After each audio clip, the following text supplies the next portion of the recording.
Bonjour, chers auditeurs de Famille avec Jésus.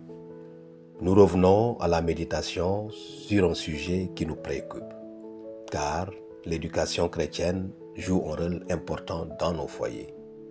Cette fois, nous aborderons l'éducation essentielle pour nos jeunes filles. La deuxième partie du psaume 142, verset 12 nous dit que les filles soient belles comme les piliers sculptés d'un palais. J'aimerais également méditer sur un autre conseil donné par la grande auteure spécialisée dans l'éducation, Ellen White. Une épouse doit posséder un esprit cultivé et de bonnes manières afin de pouvoir éduquer correctement les enfants qui lui sont confiés. Chaque fille d'Ève a le droit de posséder une connaissance parfaite des tâches domestiques et d'être instruite dans tous les domaines de son métier. Chaque jeune femme doit être instruite afin que, appelée au rôle d'épouse et de mère, elle puisse présider comme une reine dans ces domaines. Elle doit être pleinement compétente pour guider et instruire ses enfants, diriger ses domestiques ou, si nécessaire, subvenir elle-même aux besoins de sa famille.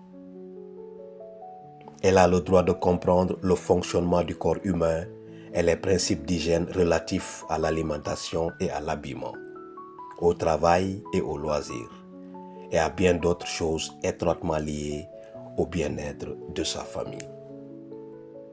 Elle a le droit d'acquérir la connaissance des meilleures méthodes de traitement des maladies, ce qui lui permettra de prendre soin de ses enfants lorsqu'ils sont malades, au lieu d'abandonner leur précieux trésor entre les mains d'infirmières et de médecins inconnus.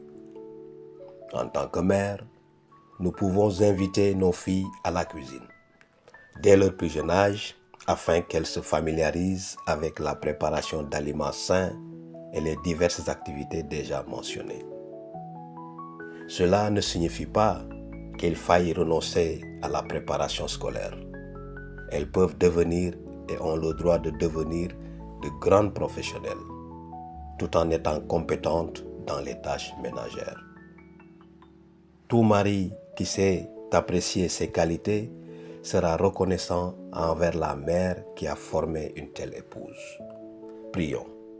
Père Céleste, aujourd'hui, nous te demandons de nous aider à élever de futures mères qui sachent assumer leurs responsabilités et en être un rempart. Nous prions au doux nom de Jésus. Amen. Je vous invite à partager ces méditations avec vos communautés et à vous abonner si ce n'est pas déjà fait. Amen.